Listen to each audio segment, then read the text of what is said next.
going on? No Horsing Around family. Zach Boyd back at it again to talk more Colts football with you. And as always, guys, the No Horsing Around podcast is sponsored by WagerWire. Going over there, Super Bowl week. I know everybody's got to get their money out there, whether you're a Chiefs fan, Eagles fan, football fan in general, shop bets, live bets, trade bets. Cash out before the buzzer. You can do all of that at wagerwire.com. That's www.wagerwire.com, as well as be looking out for that new app next year to be even more interactive as you're on the go. That's www.wagerwire.com. And today, one half co-host of the Kevin Corners podcast, Eddie Garrison. How you been, my man? Good, man. How are you? You just had Kev on, what, like 2 weeks ago? Yeah. Hadn't been that long. He gets on here every once in a while. We certainly appreciate that. But I always just think it's cool to get both people's perspective because you do such a great job of kind of navigating him, and I call it dog and leash. You know what I mean? You pull that leash on him sometimes and you say, hey, man, this is what I think. This is the direction we should go. So you guys have a real good thing going over there for sure. I appreciate that.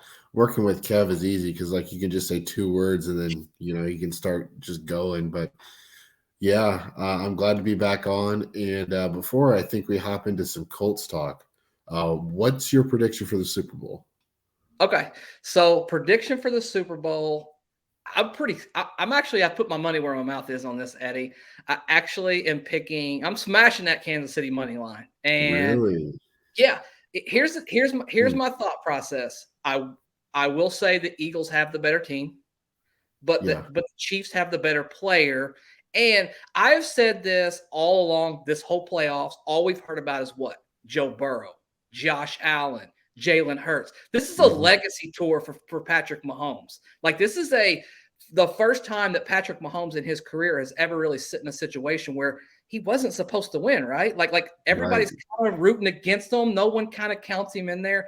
I don't know how you can count a guy who's been to the championship game 5 years in a row as a starter to not win. But that being said, I'm smashing the money line for Kansas City. And guys, bet responsibly, I'll tell you that. But that's what I'm doing. What say you, Eddie? As much as I want to take Mahomes, I still think it's Philly. Just how dominant they've been all year on both sides of the football. They've been so dominant up front, and I don't think that Kansas City offensive line can hold up long enough to get Mahomes time to get the ball to his guys. But you've got a week off with Andy Reid, and he's one of the best coaches at coming off the bye. So I guess that's the one thing that you can look at too. Look at Kansas City, but I just think with how dominant that Eagles offense has been all year and the defense, I just really like Jalen Hurts and company to keep rolling. I told Kev, this came out on our pod today, it'd be 33-30 in overtime. So I have it a close one and hopefully an entertaining one too. Yeah, man. Hopefully it's I said, give me 56-49, man. No punts in the Super Bowl. It's just instant offense up and down the field, slugfest. I'm glad you brought that up. Speaking of all of these quarterbacks, we're going to talk about a couple quarterbacks, and then we're going to kind of finish this with everybody's ad nauseum kind of hash this coaching carousel out.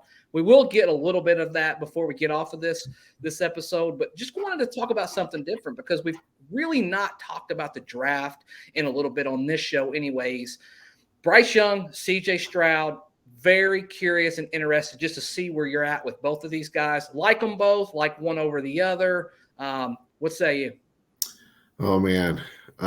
Any regular listener of the pod knows I'm a big CJ Stroud guy. I like both these dudes, but and I think they're both really good quarterbacks in the NFL for a long time. There's just something about Stroud that it's always attracted me to him. I don't know if it's the frame and the way he's able to deliver in the pocket with touch. And then in that national championship, or not the championship game, but the semifinal game against Georgia, I knew he was mobile. Just talking to some people, I knew he was mobile because that Ryan Day system, I mean, look at Justin Fields, for example. Everyone knew he can run, but nobody knew how gifted of a runner he was because that offense didn't really allow him to run at Ohio State. I think CJ Stroud's a lot like Justin Herbert in terms of the mobility aspect. I don't think he's a statue like most people put him out to be. I think he's got terrific accuracy. There's like some fine-tuning things you have to do with his delivery. making sure his hips are aligned and things like that. They're just really, really small things. But I really like CJ Stroud. I think he would be a great fit for where the Colts want to go. I think with having Jonathan Taylor, and then you have a possession receiver in Michael Pittman, if you could just get that vertical guy, because Stroud has a really good arm, just like Bryce Young. The one question I have about Young is his durability. I know he's been meeting with a nutritionist. I think he's wanting to get up to like 210 pounds, I think is what the number was. And he weighed in at 180 when he started the year. So durability for me with Bryce Young would be the biggest concern. But, I mean, there's not a lot to critique him on. Like, he is so gifted as a passer in the pocket, outside the pocket. He's able to make things happen. And when you look at his weaponry this year, it wasn't as coveted as, the past couple seasons that he's been able to put together at Alabama, or last year, I should say, at Alabama. So, I mean, you're really trying to pick these two guys when you're looking at it when it's all said and done. I think you can't go wrong with either one, but I just lean more towards CJ Stroud. Yeah, I mean, you might even be, like you mentioned, you might be splitting hairs between these two guys. And I tend to think the way you think, Eddie, is probably the way Chris Ballard thinks about the quarterback position. Now, anybody who listens to this pod knows full well that I'm a Bryce Young. Yeah, I mean, that's the guy for me. I get it. I get the frame. It's real. You can't just dismiss it and act like it's not there. But that being said, so special. And as you alluded to earlier, with not the most talented Alabama football team, I mean, he really carried them in a lot of moments this year. I mean, he just did. He is, I've called him a psychopath underneath pressure. I mean, he plays better. I mean, the tougher the game, the higher the stakes, the bigger the circumstances, Bryce Young always rises to that occasion. For me, he's my favorite. But if the Indianapolis Colts walk out of this draft with one of those two guys, I think I'm probably pretty damn happy for the next 10 or 12 years. I mean, I don't know how you couldn't be happy about that. Yeah. And then there's a guy that I'm intrigued in a lot. I'm intrigued by Anthony Richardson because he has the traits. He's got all the measurables that Chris Ballard talks about. He's got good leadership. He's a big guy. He's strong. He's athletic. He can run. He's mobile. He's like, I try to describe him. He's like Cam Newton and Lamar Jackson, but he doesn't have it all put together yet. He needs the coaching to go around him. And if the Colts wanted to go the caveat route of, well, let's get us a veteran guy who can kind of lead this guy into, becoming a true NFL quarterback, A, is that Matt Ryan? Or B, do you get off that contract still and you try and go sign somebody in free agency like a Jameis Winston or an Andy Dalton, for example? Not like those two guys specifically, but those are just two free agent veterans that they could take a look at. Anthony Richardson has a lot of good tape, and he's got a lot of bad tape. When you look at him from Florida, there's a lot of drop passes, but you can't deny the talent. It's just between the 2 years with Anthony is if he can get it put together and get it to click mentally and continue to get better season by season, rep by rep, practice by practice, then he could be really, really special. And I know, I think the one time I was on here, we talked about the Colts and going out to see Anthony Richardson and Will Levis. That's something to document as well, is that those were two players that they scouted a lot during the college football season. Yeah, I mean, there's no doubt about it. And one thing I would say, Drake Wally, we had him on here on the live stream a couple of weeks ago. He's a huge Anthony Richardson fan just because of the potential. Yeah. I don't know. I mean, I think with the fourth pick, obviously, I think give me the guy who has probably a little bit higher floor. And I don't know.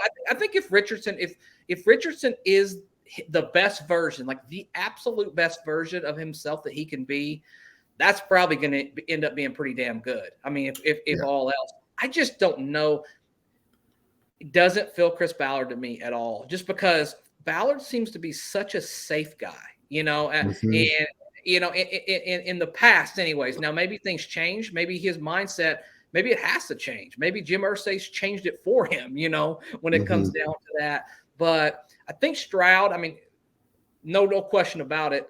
Chris Ballard loves him some Ohio State University as well. He's got good connections to those Big Ten ties as well. That'll be interesting. Last question on this topic. You're sitting at 4. Eddie Garrison, the GM of the Indianapolis Colts right now. You going to sit there and just hold tight and say, one of those two guys are going to fall right in my lap at 4. You're going to say, no way. I'm going all the way up to number 1. I'm going to do whatever it takes. And I'm going to prove to this franchise and this team that I'm willing to make an all-in, all chips in move and get my guy. And I'm not willing to let anybody else have a chance at getting them, especially a division opponent that we're probably going to draft a quarterback and we're going to be going against for the next 10, 12, 15 years. Wouldn't it be nice to make that move? Are you just going to sit there, Eddie? You just going to play it kind of cool and say, all right, no, I'm just going to sit there and just let it fall in my lap and see how it plays out? No, I'm going to do the Jim Irsay, and I like you saying that. All chips in. I'm going to get my guy. You have to. Like, this is the most critical draft in 11 years for the Indianapolis Colts.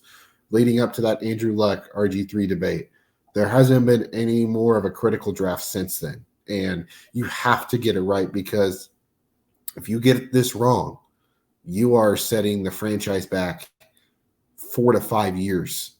And then you have to hit the reset button all over again. And next thing you know, you're in quarterback purgatory for the next 5 to 10 years, depending on how the next quarterback goes. So if you find a guy that you covet the most and you fall in love with, you have got to go and get him, because of where the franchise is right now. And the fan base, they want that quarterback. They want the next franchise quarterback. They want the next Andrew Luck. They want the next Peyton Manning. So if you find a guy, if you're Chris Ballard in that scouting department, and you're like, he's number 1, undoubtedly, questionably number 1 on our board, we've got to go get him. Then you got to go get him, because that's what the franchise needs, is that quarterback. Like you said, you cannot allow the board, as Chris likes to always say, let the board come to you. You have to dictate the board by going to get the guy you want in front of your divisional rival in the Houston Texans, because like you said, you don't want that quarterback falling to Houston and torching you up for the next 10 to 15 years. And then Colts fans are sitting there like, oh, what if? Yeah. What if? Well, and his words, not mine, Chris Ballard, they asked him point blank at the end of the season presser, and they've asked him, I feel like every year, Eddie, since he's been there, would you trade up for the right guy? And he said yes every single time. What does that say to your team, and what does that say to your fan base if you don't trade up to 1? So does that say to us that you didn't find that guy? So now are you just taking a quarterback to take a quarterback, or did you actually, believe in that guy and you go up and get him? I've said all along, with Houston sitting there at 2, you got to get them, and it just is what it is. It's going to suck. You're going to have to give up a lot. That's not typically what Chris Ballard wants to do. He wants to acquire picks. He doesn't want to give picks away. In this situation, I just don't see a scenario where you walk out of this draft sitting there at 4 and just hoping that your guy falls right in your lap. Just too risky, right?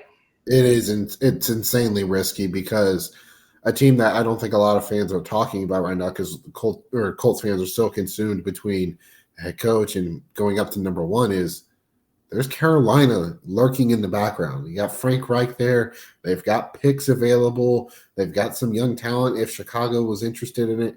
And they're only, pick 8, I think. So it's not like a terrible drop back into Chicago. Maybe 8 or 9, yeah. So in that range, but you're not going back too far. But I think you've got to go get him. And here's the two things I'll say. If Ballard does not move up, there's 2 reasons. 1, he doesn't want to pay the price to move up to number 1. 2, he really likes 2 guys, and he would try to sit there at 4 and see if one of those guys could come to him, and then he's going to pivot somewhere else. That would be the only 2 scenarios that I see. Yeah, I agree. But then if you let that play out, Eddie, I've always said this all along, and I've thought this ad nauseum, if I'm being honest with you, because I'm just a complete draft nerd. But you kind of put yourself in a position that Houston's in then. Let's just say you let Chicago pick at 1. Now Houston obviously is going to take their quarterback. Well, Houston's in a real bad spot at 2, because what can you really give up to flip-flop a spot with a team that you know is not going to take a quarterback? You can't give up as much as we would be willing to give up. I don't think. I mean, maybe you do. Maybe you just say the hell with it. I don't care. We're going to do it anyways, and we're going to make it happen. But I wouldn't think. Well, the second you allow that scenario to happen, now at 3, you're in the same spot. Now you've got to give up a lot to flip up to 3, because you mentioned earlier, Carolina's right there. They're right there at 3. It's probably more attractive for a team like the Cardinals to trade back with Carolina than it would be for Chicago, because Carolina's in a complete rebuild. Chicago trades back to 4. They still have a chance of getting one of these 2 unbelievable blue chip defensive players in Jalen Carter, Will Anderson. You don't really lose any traction because you're probably going to pick at 4 and most likely going to get the guy you wanted to get from the very beginning anyways, and acquire all of these draft picks. Yeah. When you're thinking about like the 1 to 2 move, I think of in the NBA a few years ago, the Mavericks and the Hawks trade Luka and Trae Young. I mean, they, at the end of the day, they didn't exchange much. I think it was like a second round pick, and in the NBA, second round picks are like 4th or 5th in the NFL. So if you're Houston, I'm probably only offering up number 2 and like a 4th or a 5th, and then maybe seeing if you can get like a 7th in return from Chicago, but it just wouldn't seem like a lot for them to move back one spot. And for Chicago, if you did that, you could really hit it out of the park. Like if you move back and like play it like Madden almost, if you're Brian Poles, you go down one spot, you gain 1 or 2 picks. Then you go back 2 more spots, you gain a couple more. So it's like there's a couple different ways Chicago could play this. But I'm just interested to see how it all plays out, because there are so many teams that are up there in that 1 to 8, 1 to 9 range that need a quarterback, and you've got the top team, you've got the top pick with the team that doesn't need one, and they've already come out and said, "Hey, we're sticking with Justin. We're not going to draft anybody." So it's going to be interesting to see what kind of compensation they'll be able to get. Hey, absolutely.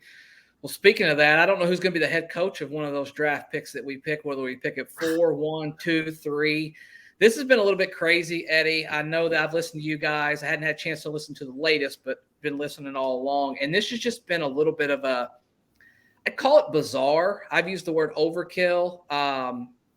But they did tell you they were going to cast a wide net, and damn it, they cast a wide net.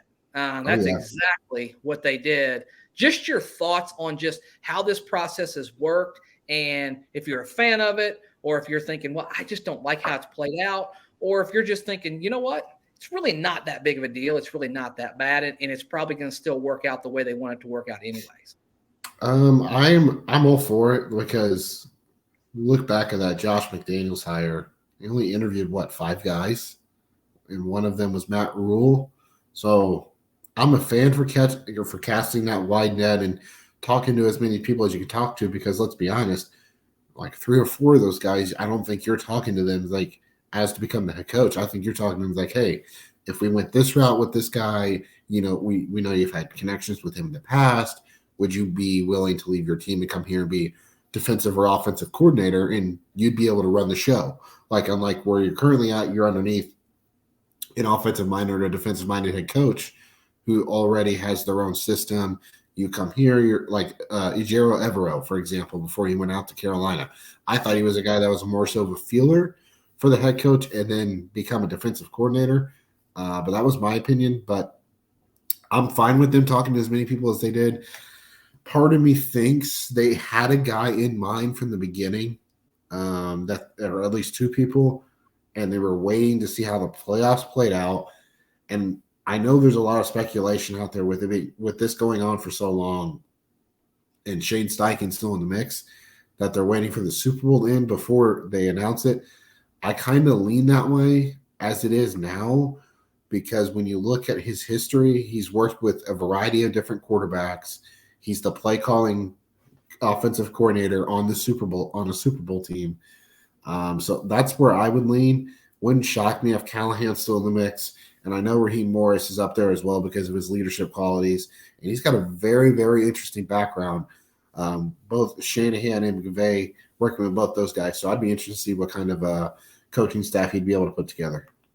Yeah, I mean, there's no doubt about it. I think I probably have said all along, Eddie, coin flip, I'm going to go with an offensive guy, because you know you're going to draft a young quarterback, right? And you don't have to deal with that turnover. You get your right offensive coach, you get your right quarterback, and for the next 10, 12, 15 years, you probably have a pairing that's just going to last. It's just that simple. Good quarterbacks, good coaches, they stay together. They don't go anywhere, typically speaking. Steichen, for me, I'm just kind of mad on him, if I'm being honest. And here's the reason why. he has kind of Frank Reich tree, right? Like he kind of comes from that Frank. Well, didn't you just fire Frank Reich mid-season? Yeah. I mean, I understand two different people, probably two completely different personalities when it comes down to it. But typically, when you make a change, you almost go polar opposite. When you change, both a little bit different demeanor. I don't know him personally, haven't had a chance to listen to a lot of them. Doesn't seem like a fiery guy. Seems a little bit more calm, reserved. He keeps that fiery stuff for Nick Sirianni. And I think Nick Sirianni's got fire to go around for everybody down there in Philly. But that's why I don't like him, man. Just your thoughts on Steichen, and probably want to finish this. We'll round out with Callahan.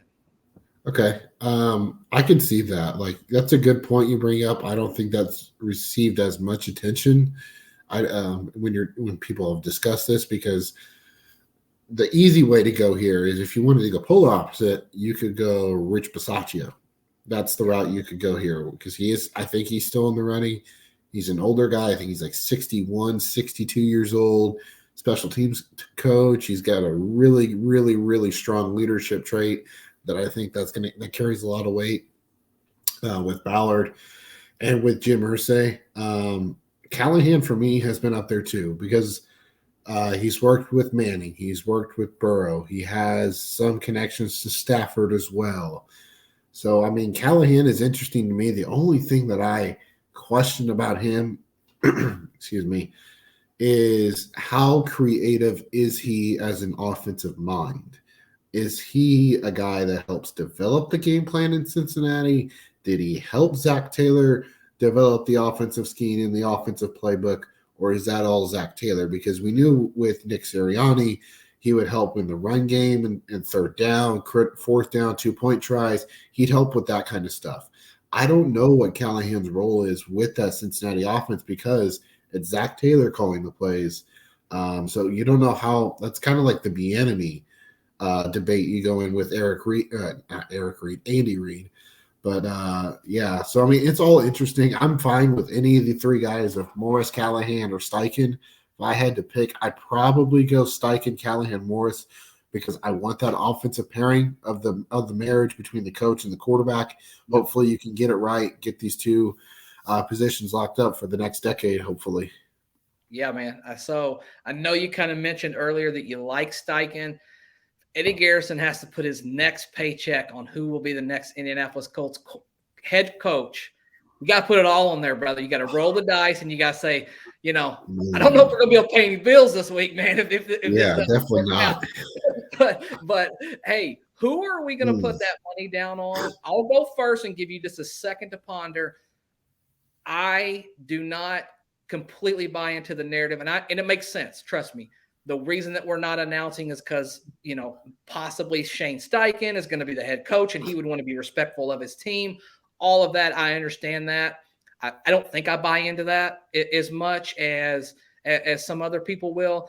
I'm going to put my next paycheck on Callahan. I think Callahan will be the next head coach of the Indianapolis Colts. That's just my sense, my feeling, from what little I know and the text and interactions I've had with some people in the know.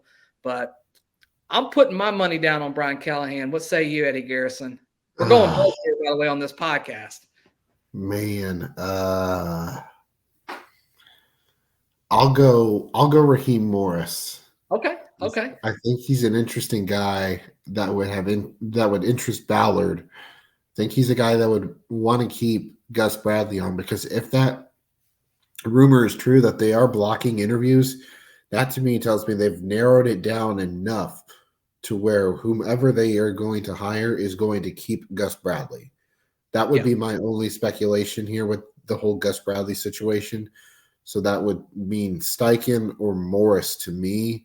And if I had to be honest, I would lean more towards Morris than Steichen, depending on how the interviews go, because I know Morris is a fiery guy. He's got really good leadership. He's got some experience in being a head coach too, back with the Buccaneers, and I think he'd be able to put together an elite coaching staff to build around him.